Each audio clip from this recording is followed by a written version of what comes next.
అందుకొరకే దేవుడు ఒక మాట అంటాడు, విలువైన వారు చరిత్రలు మార్చుకునేవారు ఎవరు తెలుసా అండి? ఆయన వాక్యమును విని భయపడువారు ఎక్కడో వారిని నేను దృష్టి ఉంచాను. దేవుడు వారి స్టోరీ ఏం చేస్తాడు? మార్చేస్తాడు. చిన్న పిల్లోడు, అయ్యా నీ దాసుడు ఆలకించు. సమయాలు అంటే నిద్రపోవచ్చు, మనలాగా పడుకుంటే పక్కన సునామీ వస్తే కూడా, తుఫాన్లో కొట్టుకోపోతే కూడా గురకబెడతా ఉంటారు. అలాంటి బ్యాచ్ కాదు ఎవరు, బాలుడైన సమయలు. నీ దాసుడు ఆలకించుచున్నాడు, ఆజ్ఞ ఇమ్ము అన్నాడంతే. సమయలు స్టోరీ ఏమైంది? మారిపోయింది. యెహోవా వాక్కు సమయలు వాక్ అయింది. ఆయన నోటి నుంచి వచ్చిన ఒక్క మాట కూడా రాలిపోలే. టైంపాస్ చేసుకుంటా దేవుని వాక్కు, దేవుని స్వరంలో టైంపాస్ కొరకు తెలుసుకోవడం కొరకు కాదు. దయచేసి అలా చేయకండి. దేవుని టైంపాస్ కొరకు దేవుడు వాక్య పరిచయం చేయట్లే. నీ జీవితాన్ని మార్చే వాక్యం ఇది. నువ్వు టైంపాస్ కొరకు కూడా దేవుని just for timepass you can while out time. అలాంటి పరిచయం కాదు మంది.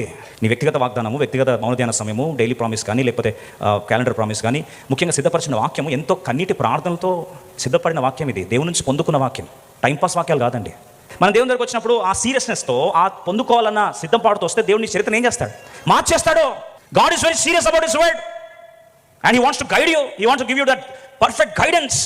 అందుకని 23వ కీర్తన 3వ వచనం, నా ప్రాణమునకు ఆయన సేద తీర్చుచున్నాడు, తన నామమును బట్టి నీతి మార్గంలో నన్ను నడిపించు.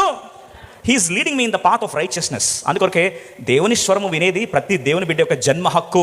మళ్ళొకసారి చెప్తున్న మాట, నా గొర్రెలు నా స్వరము